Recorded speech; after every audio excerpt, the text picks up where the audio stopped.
Hey everyone, welcome to the Elite Real Estate Podcast. I'm your host Sam Popple, along with my co-host William McClellan. How's it going today, Will? What's up, man? How we doing? How we doing? Pretty good. I think we got a great episode today. Just the two of us, no guests, but all about what we know, the pros and cons of new construction. Oh yeah, this is gonna be fun. Yeah, I'm pretty excited, man. First, I want to give a big shout out to Clean Eats, always allowing us to do this, and Do Frame Building Materials, allowing us to, build and help people around the community build. So we'll start there. But yeah, man, where do you want to start? Man, why don't I think let's kick it off with something positive. So I kind of think I narrowed down top three pros and top three cons. So why don't you start off with the top pro of why new construction is great? Yeah, man. For me, you're not peeling back the walls and finding a mistake or something, I should say, that's going to cost a lot of money. That's what I really like. Outside of being able to, customize and build and do exactly what you're envisioning without any parameter, within reason. There's not like you have to stay on this foundation and you have to build from this basic space that's here, or you got to knock down to the studs and you have to use this shell. I really love that, and I also like the ease of it in steps. I always feel like remodels and rehabs they're it's all retroactive, right? You're trying to peel back these layers, and then you're trying to be cost efficient from this and that, as opposed to new construction. Dude, It's all on that note, B, let me just C, let C. me elaborate on that because I was just thinking because I'm doing my flip right now in my personal house, and what you said about being cost efficient is totally true because I'm trying to always look out for a way that I'm not going to overspend on something because I know that there's going to be a surprise at some point of something's going to be more than I thought it was. Totally. And that's where I feel like the only time that really happens is in new construction, is if you're doing it for a personal build, or you have a personal touch and you're not looking at the numbers. You're like locked into the property, and you're like, oh man, I really wish we had this type of tile, and that type of tile versus the tile that you budgeted for is four times the price. It's not like you're ripping down a wall and you're like, oh my gosh, this is aluminum wiring. We've got a $10,000 bill here to rewire this whole house, um, or and that's just like, oh, or we rip the walls down and there's termite damage. Oh my gosh, we're gonna have to get all new engineering and see what we can even do. We're gonna have to essentially rebuild all the walls anyway, or the list goes on and on. Really, once you get the layout, I feel pretty strong with the sequence. The only time you really have any type of kickback is getting to permitting, right? Like that's where some restrictions begin to happen. Maybe the certain size of the lot limits you to a certain maximum layout. Maybe the zoning is zoned for something that you were anticipating would be a lot larger, but then you can't. Those are really the only types of situations, unlike, okay, I got this house on auction, or I got this house from a wholesaler. Oh my gosh, we didn't account for this, and this. Even if you're the most experienced, you just don't know until you peel back those layers. So that's why I really like new construction. And of course, I I worked for D.R. Horton, and then I worked for other home builders where we only did new construction. So I'm partial to that, but I do see a lot of other big benefits being flexibility, customization. Customization also falls into the budgeting, right? Like if you needed to, and you had the home, you could build a little bit of a budget back. Let's say the framing cost a little more than anticipated because you had some heavy loads and you needed to spend a little bit extra money on some LVLs or something like that, due to the engineering.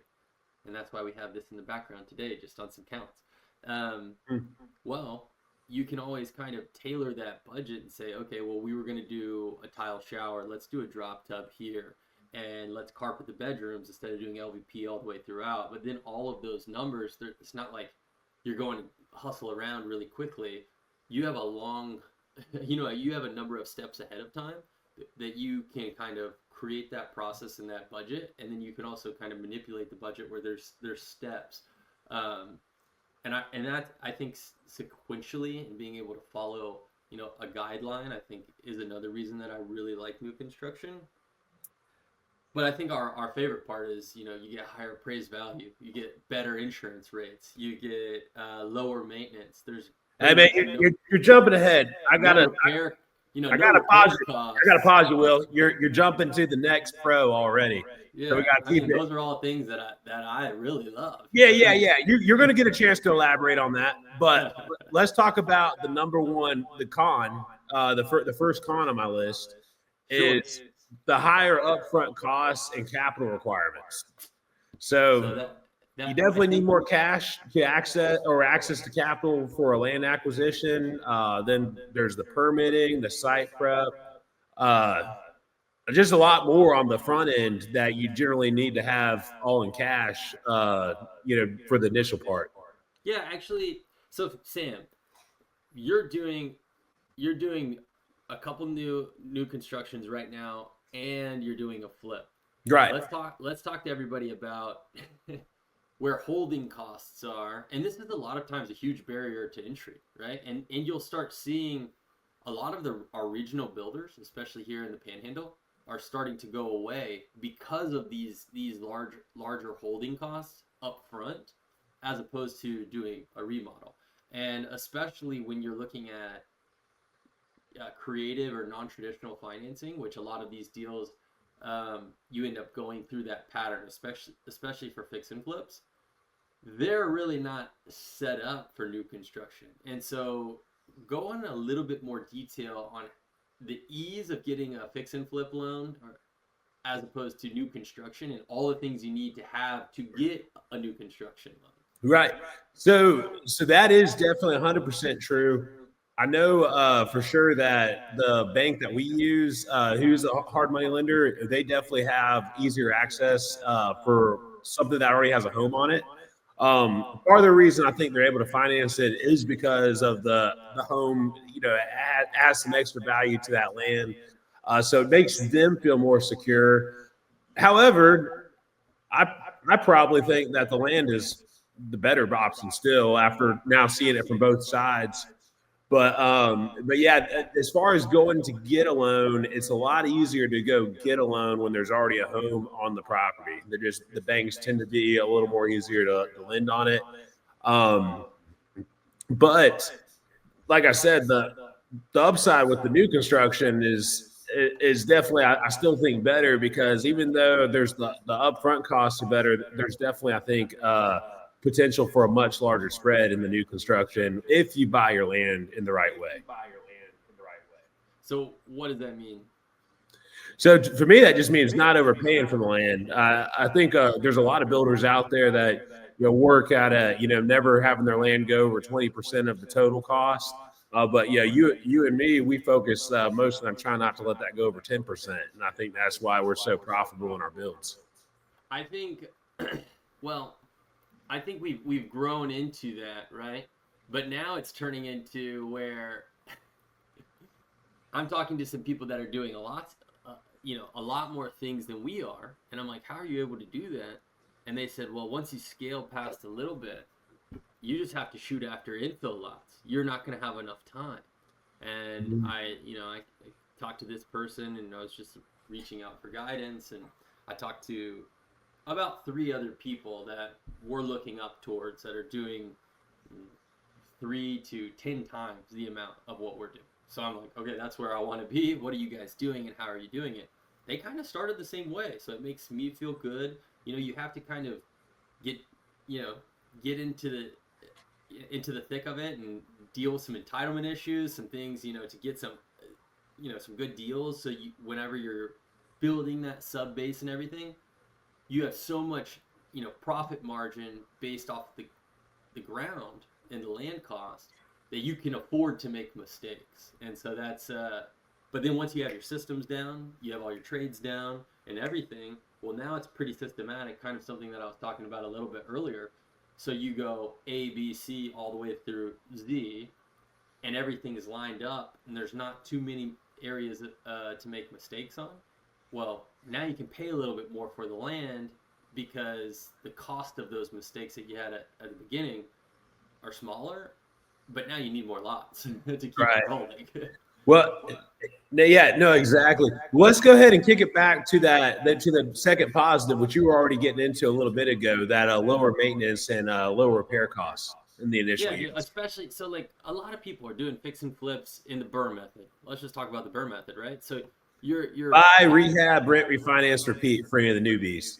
so if you're doing that and you're in Florida, let's just use that as the example.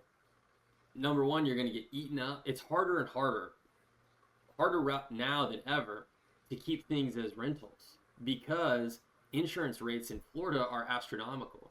Even if you're far away from, the coast or the actual water, you might get caught up in this position where all the numbers are great, my payment's going to be X. Oh no, I bought this house that was built in the 60s, which there was a huge boom in Florida during that time, so you see a ton of them. And now you got to deal with aluminum wiring, probably lead paint. Those are two huge costs. But then after that, you get all that said and done. Yeah, exactly. You might have lead pipes, or like it's just crazy, and you have to get all your new plumbing, everything ran. But you get all the way to the finish line, and you roll this into a DSCR or however you're going to be doing it, and you're keeping it as a rental, and then you have it for 1 year. Well, now you've also increased the value of it, and Florida's really, really good at sending out appraisers for especially right now. So if you guys are listening to this in November, you're probably going to get something in the mail. I actually just got mine.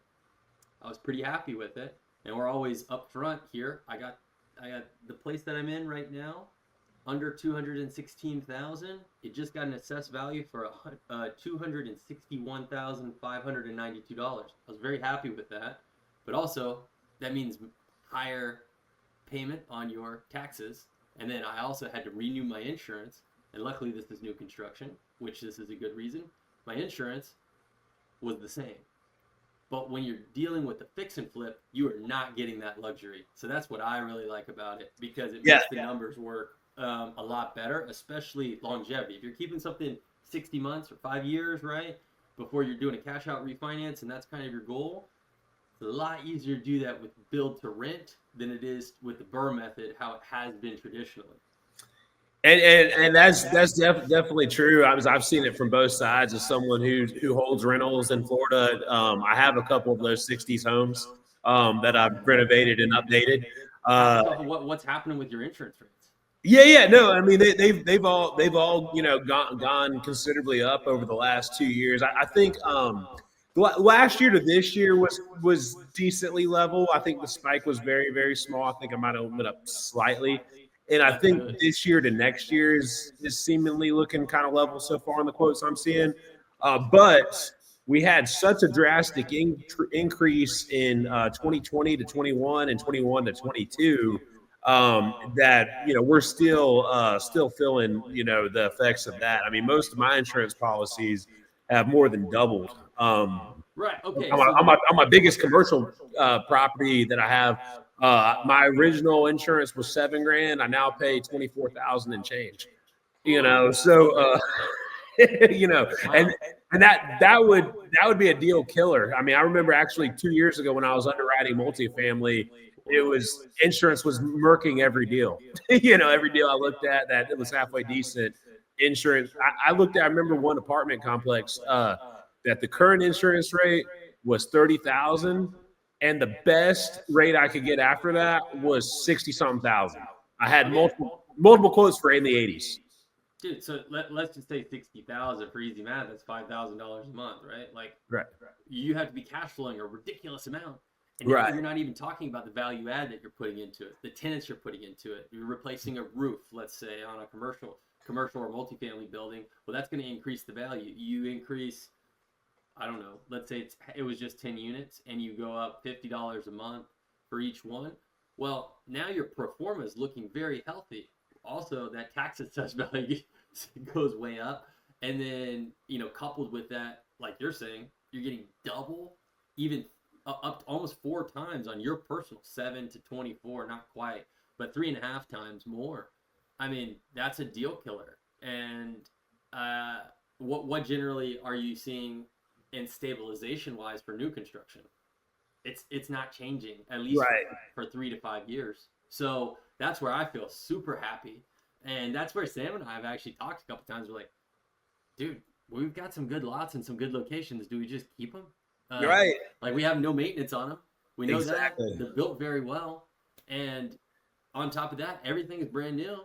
And then we have the time really to pick the tenants that will work very well and that meet all of the parameters of what All we need. Man, you're gonna make me pause you again, man. You're jumping into number 3. Oh man, I need to check the notes. I'm just getting excited. Yeah, I know, man. Dude, that's how well Will knows his stuff. Is he didn't even he's not even looking at the notes, but he just knows. Oh yeah, I see it. My bad, dude. He just knows the most important stuff, so he's just naturally flowing. Okay, so let's talk about some cons out of this. Yeah. All right. So this is a con. I know this is a con that Will agree with, and this actually I think might be. I would say I think the third con is definitely the biggest risk, but this con's the biggest annoyance, and that is permit delays. That is so annoying. Yeah, and I knew I was going to get 100% agreement out of Will, because this is the one caveat of new construction that you got to deal with a whole lot more than when you're flipping, because every step of the way has to get signed off on and approved before you can go to the next step in new construction.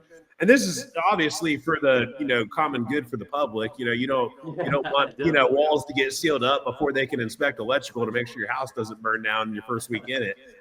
So Sure. all this should definitely happen, but it is an annoying thing that we constantly have to deal with, because let's just say that there was one thing not quite right, and so the inspection failed. Well, now we got to get another inspection, which then it delays everything again, and sometimes, and I don't want to sound too negative, but anytime you have an inspector for any kind of business that works for the government, their job is to find something wrong. That's what they're getting paid to do. If they don't find a certain number of things wrong, people aren't going to believe they're ever doing their job. And honestly, you want that, right? Like if you're buying one of our homes, or any new home, you want it to be right. It's one of the biggest investments that you're going to make in your life. Right. So we understand it, but when you're held in permitting, okay, let's just take this, because this actually happened. We were getting a permit in downtown in the city, and during the time we had nothing wrong, but it just took 7 weeks. And during that time, another person, one of our friends, finished a flip. And I'm like, and then he was chatting with us, and he's like, yeah, so you guys don't want to do a couple, flips here and there? And at that time, I was pretty annoyed. I was like, you know what, I might start looking at it, even though I have all of these pros of why I like new construction, and I have a ton of cons on why I don't like fix and flips. But that was like perfect timing, because he had already he purchased, funded, gutted it, and listed it in the time where we turned everything in, and we can't do anything. Our engineering's in, our permit pack is in, we're just in limbo. And so that's another huge con, and I think it's a big reason why people don't get into the new construction side is, well, during that time, Sam and I are out for the lot, tens of thousands of dollars, $50 to $100,000. We're out for permitting, and what does that mean to get permits? Not only do the permits cost a little more than $1,000. To have a permit pack set, you have to have all of these things, which include the plans, of course. So plans cost thousands of dollars. Engineering for the plans cost thousands of dollars. Lot layouts cost thousands of dollars. utility costs. I was about to bring up utilities. Utilities have actually been killing us. That's one of our biggest. That's something we talked about last week. Of like, holy moly, we like financially, Sam and I, we want to get into more multifamily. We got a duplex that's costing us 10 G's in upfront utility costs. More $8,000 just for the stacks, and then you have impact fees, and then on top of that you have to run it and the cost to run it, and it's like holy moly. And that's really before you can do anything, because you have to pay all of these to turn in with your permit pack. Then you're having to set up all of your utilities. And this is definitely some of that higher upfront capital requirements, because all these little setup fees, you can sometimes, if you're going to build a personal home, you can work in getting your lot with the bank and the plan, but you still have all these little costs that I want to talk about that a little bit before. Well, why don't you let's elaborate that before we go to the three things. What do you got for the people on that, Will? Yeah. So sorry to interrupt, but man, you just brought up a great point. So we're very pro new construction, and that's what we're doing is pros and cons. Some of these cons that we are mentioning are just for investors. They're cons for investors. And Sam brought up a great point there. If you are kind of nervous on getting started, doing a personal home build, man, right now there's some great bank financing that you can put as little as 10% down. I've seen as low as 5%. There is one bank locally here. Actually, there's no reason. Harvester's Bank is running 5% down right now, and that's 5% of what you qualify for, which could include everything up to acquisition and construction, land acquisition, all utilities, and all site prep. So we didn't even talk about site prep and everything, but so all of these things. So if you're going to do a homeowner build, now you have to live in it for 2 years, but you're going, let's say it appraises, you're in an area, easy math, $200 a square foot. It's pretty fair around this area, $200 a foot, and you're able to build for $150, and you can get that lot down, and you build, let's say, a 22,000 square foot home. That's easy math, $400,000 and more. Well, more than likely you're going to keep your build cost, down, as long as you're not picking out some crazy things, which is why these banks are very pro getting into what they call a single close, which means you close on the land, you get a builder, and they turn in the budget. Based off of that, you only have to close on your 30-year term at the end. Right. But back to investors, you don't have that luxury. All of that stuff that we just mentioned is out of your pocket, and you're at the mercy of, like, sometimes plans take 2 months to get done. So now it takes 2 months for plans and engineering, and then 2 months for permitting. But now it's 4 months. A couple of the other fix and flippers are like, oh man, we've done 3 or 4 deals in the time you guys are waiting for permits. And it's like, well, yeah, I mean, my house, which is actually a huge flip, I mean, it's like 3,800 square feet. It's going to be like a 90-day flip. Right. So that's a pro con kind of in two different things, looking from the investor side and then the home, like as a personal side, you get a lot of benefits there. So right. Well, man, why don't I give the last negative now? That way we can end on a positive note. I like it. Okay. So this is probably one of the biggest risks in it, but you can I would actually say that this risk can happen flipping or in new construction, because it's happened to me in flipping as well. But it's the market risk during construction. So what that means is that when you buy the land, and from the time you buy the land to the time you finish the complete build, which even if you're moving really fast on all of it, that's probably going to be a minimum of a 6-month deal, even if you got all your ducks in line. I mean, because that's kind of like our fastest moving stuff, and we got all our ducks in line. So with that, but odds are a lot of times if this is going to be your first new construction, you might be looking at a whole year. A lot can happen in a year. Different times in my life. I mean, I remember different highs and lows. for any new investors out there, there's such things called black swan events. Those are events that we don't see see anything coming, and then just all of a sudden it's a market dampener. COVID was a black swan event that none of us saw coming. Totally. If you were around the Emerald Coast back in around 2010, you would have had the BP oil spill. Was a black swan event. We had the market crash 06, 08. I don't necessarily know if that'd be. I don't think we classify as a black swan event. It's just a horrible depression. But like I said, all those things happened, and there were people far savvier than us that were in it big time and lost big time. So I mean, market risk is something you have to, I think, worry about, regardless. I think the reason it's a little riskier in new construction is because of the upfront costs that you have, and in your mind, you're set to get a certain number, and that's why you're willing to pay all those upfront costs. And if the market tanks in the middle of that, it can be a game changer. I think to add to that, and this is an element of success for a $1 billion company. Think what you want. D.R. Horton, they're structured, they're strategized, they're publicly traded, right? They have a system that works. We're not talking about the quality of their builds. We're just talking about the effectiveness of their business.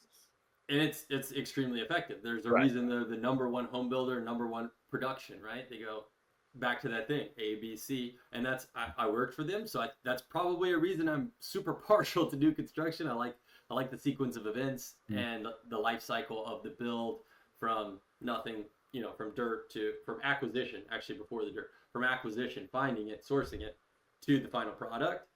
But something that they do for subdivisions is they have a due diligence period where they'll pay a ton of money for all the development costs. So that would be everything that runs. So there's vertical development, going vertical, going up, right? That's building the actual structure.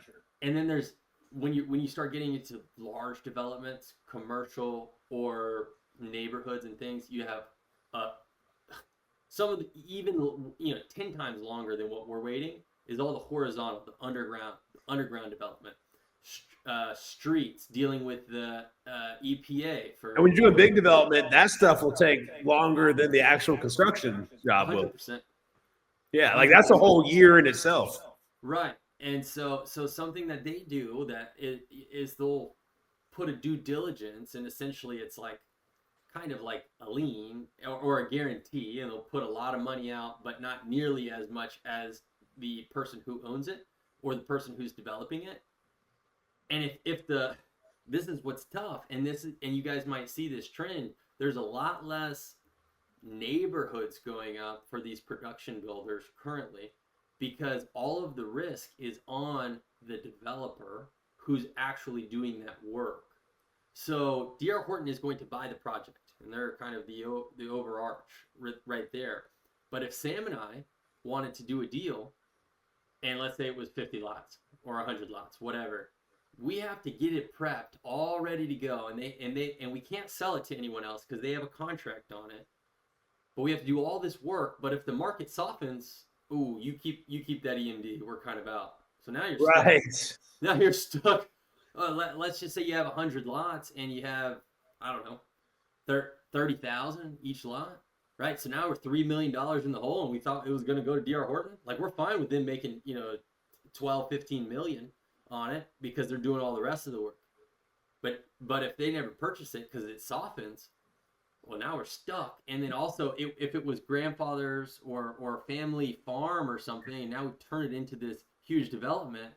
Well, now we can't use that income or anything that we were getting from the farming land and things like that. So you'll kind of see Will, what you're saying is exactly what happened to our friend from the bank. I won't put his name out there, but someone we love and look up to here. He's kind of some good conversation and stuff. But he told us that they were prepping. That's the same thing. I believe it was for Adams Homes, which is like another big developer. That's in the same kind of ballpark as D.R. Horton. But again, the market softened and the bank wouldn't even. It wasn't even. I think if I remember right, it wasn't even the fact that Adams Homes didn't want to buy it. Is that the bank wouldn't finance it for them?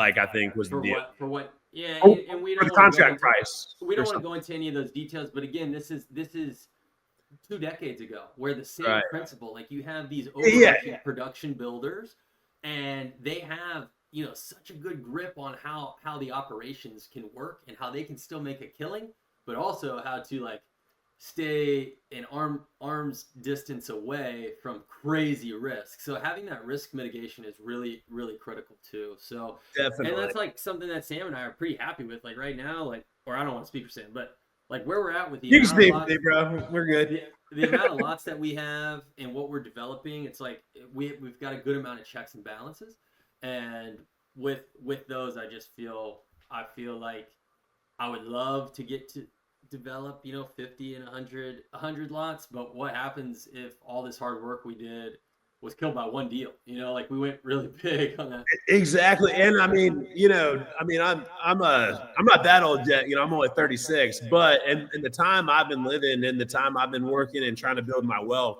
one of the biggest things I've seen and studied amongst others is that a lot of life when it comes to building wealth isn't really about having a spectacular big year of growth. As long as you steady grow, you'll probably get there. The biggest thing I've noticed is not having ever taken a huge loss. Mm-hmm. And, because if you can just steadily grow, 5, 10% every single year and never take a 30, 40% L, you'll be astronomically wealthy over a 10, 20-year period. And wealth building is a long-term game. You don't get wealthy in a single year or two, unless you're lottery winner or, you're very good at tech and AI. But for a redneck like me, I have to I have to stay steady and look at growth. And like I said, to be the biggest thing is just not taking that big loss. And I mean, and I think Will and I have done a pretty good job about our risk mitigation. About trying not. We want to grow as quickly as possible, but at the same time, balancing out, not over leveraging. We buy our lots cash. We don't get any debt until we have an action plan, on something. And I think that's helped us, help mitigate the risk. Yeah, dude, no, 100%. And so I guess finishing on a big pro is kind of like we'll talk about that risk mitigation and what those rewards are, right? It's like you get a higher appraised value. That's no matter, unless you're And doing the like some premium rents, crazy baby. Yeah. unless you're doing like some crazy historical home, right? Which that's going to cost a ton of money to do. A new construction home is generally going to bring the highest appraised value, especially if you went head to head. Like we have a spot lot and then we have a house that we flipped here. More than likely, when we build the new home, if they were the same square footage and they were the same, you know, amount of bedrooms and bathrooms, someone's probably going to pay more, even with similar features, tiled, LVP, similar exterior, especially when it comes down to the closing table, kind of like something that we were talking about earlier. That insurance cost is so much lower that we now can allow more potential buyers to purchase the homes, as opposed to, okay, these are the same, one is built in the 1960s, one's new construction, and here's the issue. Mr. and Mrs. Smith, unfortunately, your insurance bill is, $500 more a month. And you're like, oh, wow. As opposed to the lot right next door, which is new construction, even if it's all up to code on both of them, that new construction, it might be $200 a month. Or knock on wood, that this one that I'm in right now, I pay 90. I just renewed it, and it was $93 a month. And it's not. I mean, it's not a huge house. It's like 1,400 square feet. But And see, that is the can't beat that. beauty. Because right there, the average new construction home, you're able to get insurance about 100 a month Right. versus, which is about 1,200 a year. Most of my rentals that are, my 60s and 70s homes, it's about, 2,800, 3,200 a year, for my annual So you're insurance. talking So it's almost about 3 times. two, three, even sometimes even more, depending on where you're at. Like if you have an older home that's closer in proximity to the water, like let's say you had a slam dunk deal which I think we would all be happy with if we found something in East Hill or off Bayou Boulevard. Like we would flip that.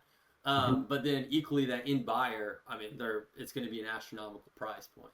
So, but all of that equating back to lower premiums, your appraisal values are up, so your rental value is going to go up. Even if you do this old, like you have to have a very unique renter that's like, oh, okay, you did a really great historical rehab. I'm going to pay this top dollar for this renovated home.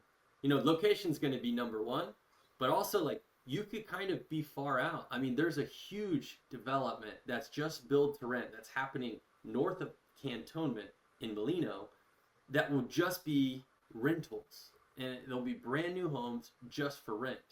Okay, so something has to tell us that that's where the trend's going. Either A, it's too, prime rates are too expensive right now with insurance and taxes in Florida, so more people want to be in new construction.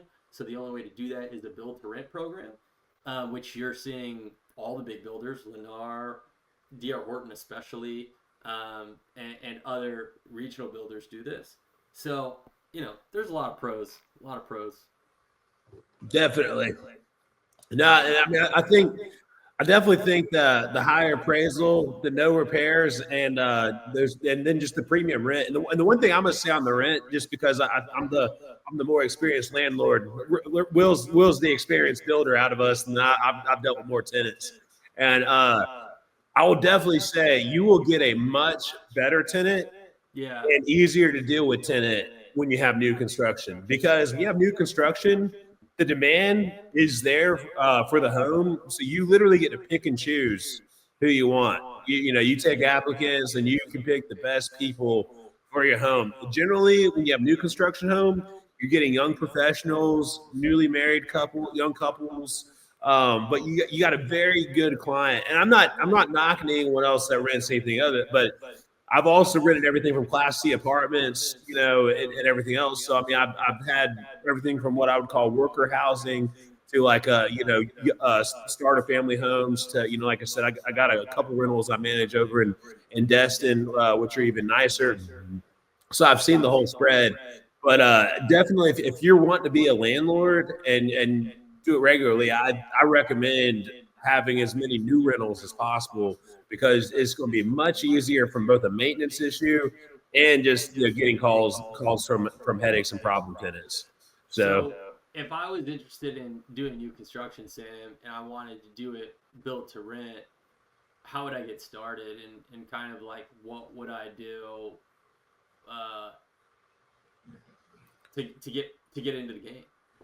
Yeah, so I mean, I would say the best thing you can do would be to try to find someone who's already been building new construction, and see if you can somehow work with them, whether it be you help find some lots, or or something you can do with that, or maybe find someone who's been busy in construction but hasn't had any rentals, or hasn't got to the point where they're keeping them, and find out maybe that you can do some work where you guys can come together and help manage the rentals on the back end, because there's definitely a lot of opportunity with rentals and new construction.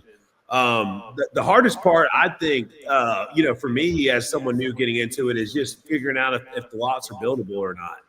So I mean, I think if you don't end up finding someone to partner with, maybe you go ahead and find a great GC that you want to work with, so that way you have some of that experience, with using their foresight. Because if you find your GC that you're going to work with and build with, and they know for sure that they're getting the job, they'll totally help you evaluate some lots and job sites and be able to give you pros and cons for it. What do you think about that, Will?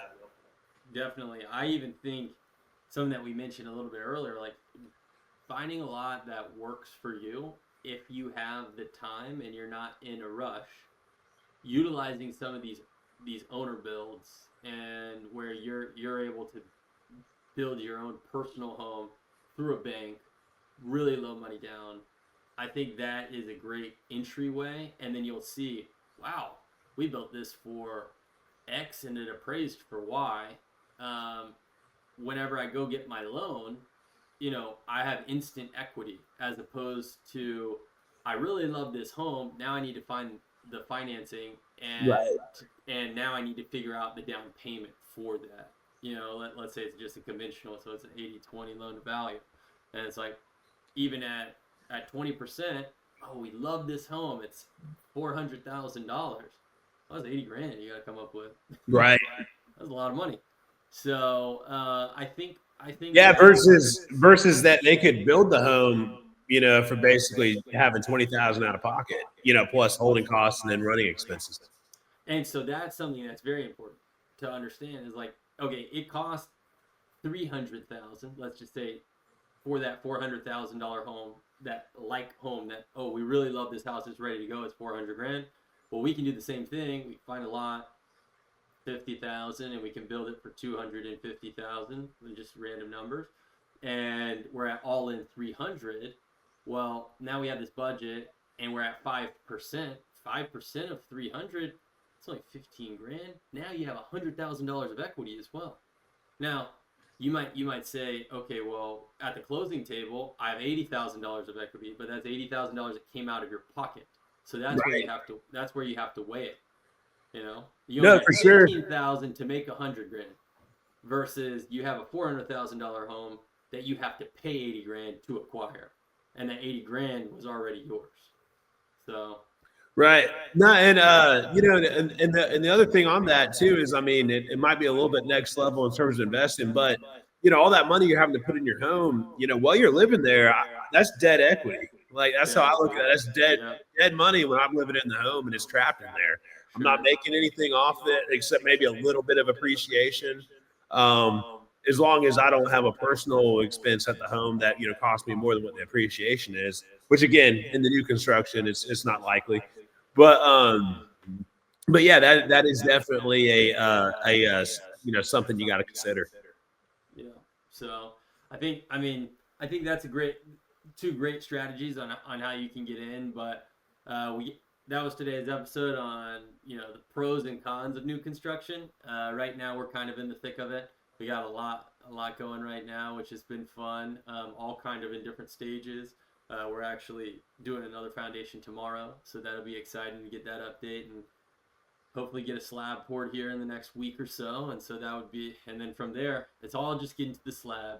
We've talked about it before. Once we get to the slab, it's a lot of stress, but once you get to the slab, it's good from there. So just excited Definitely. there. And if anybody's listening to this episode and this is the first time you tuned in, check out our shorts, because every week I post some shorts straight from some of our construction sites, so you guys can see on the job live what we have going on. I talk about what we just completed that week and kind of what we have going next. So if you want to walk through some as a viewer, like I said, feel free to check out the Elite Real Estate Podcast shorts so you can see some of the action we have going there. And then another way, if you're local in the Escambia County area and you're holding any land, if you don't know what to do or the next step, but you really want to do your first build, Will and I would be happy to partner with you. If you guys have have buildable land here in Pensacola, we love doing partner builds. We own a bunch of plan sets, so we can, we obviously are going to want to do a split with you, but we definitely bring stuff to the table that you won't have to go out and expense like right off the top. We'll bring plans. Depending on the arrangement, we can bring financing, and we obviously have GCs ready to roll. So like I said, we can really streamline a lot of the problems that people have in the beginning. And like I said, we can probably do one of those 6-month projects with you. And going in from scratch, you'd probably be estimating about a year. But with us, we can probably, from start to finish, have it, completely done from the time we meet to the time we have a house in about 6-7 months.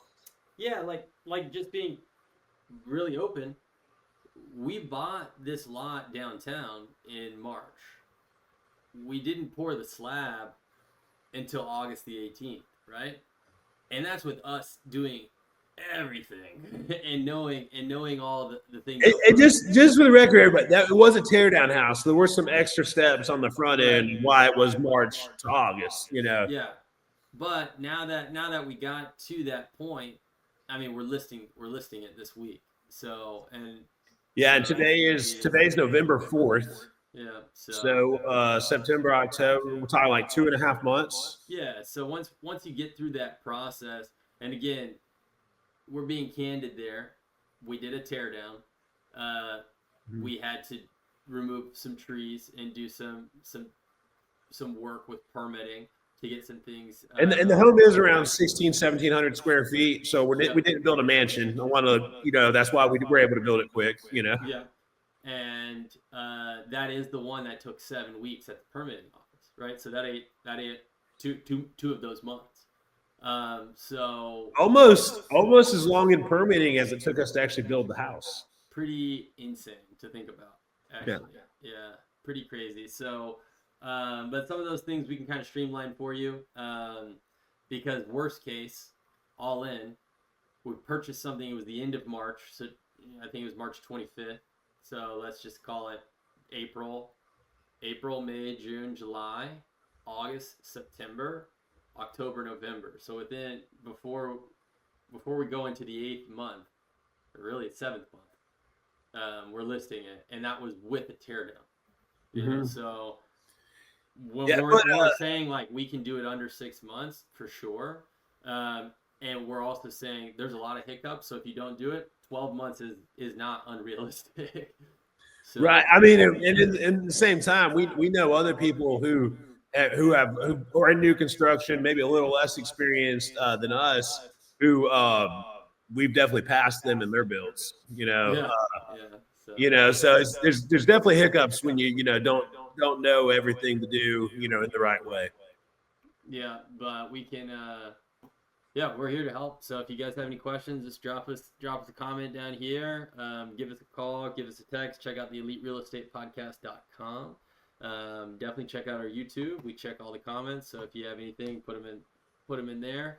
We'll hyperlink everything. But other than that, big shout out to Clean Eats. You got anything else, Sam? No, that's it. I mean, if anyone needs any building supplies, definitely reach out to Will. You can go to our website, drop a message in the link that what you have going on and what you need quoted, because Will beat all the prices for your new construction needs. And that is another advantage we bring to the table. Obviously, with Will here, having a connection there, we can also do a whole lot on your building supply costs. So definitely consider that when you're partnering with us. But again, if you want to build on your own, you don't need us to use Dufresne. So you can go straight to Will, and he will sell you all your building supply needs to help make the project super easy. Yeah, we're here in the Gulf Coast, so we're excited to be in the Florida market, and we'll make it happen. So awesome, man. Well, we appreciate everyone tuning in to this episode of the Elite Real Estate Podcast, and we can't wait to see everyone next week. We should have a great guest with us, so stay tuned. All right, see you, man. Later.